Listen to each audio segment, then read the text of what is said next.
Americans, you are not alone. Most countries are spying on their citizens. That's at least according to a landmark UN report released earlier this week, which found that tech innovation has increased government's intrusion into individuals' private communication. I think that the latest revelations are likely the tip of the iceberg.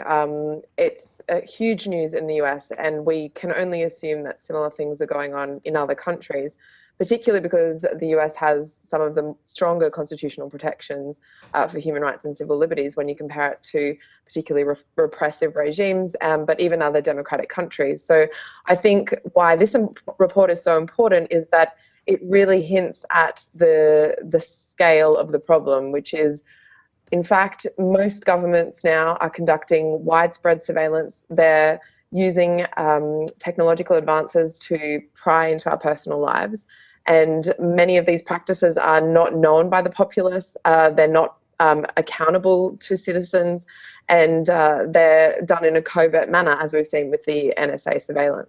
I think definitely that never-ending balance between security on the one hand and privacy, civil liberties on the other is what underpins all of these developments. I would argue certainly that we've gone far too far in the direction of security and sacrificed a lot in the name of that. One of the basic tenets of our society is that individuals should be able to live a life that is free from government intrusion, and we do sacrifice that in some elements to ensure our own security, but we do so knowingly and with public debate, with transparency and with accountability.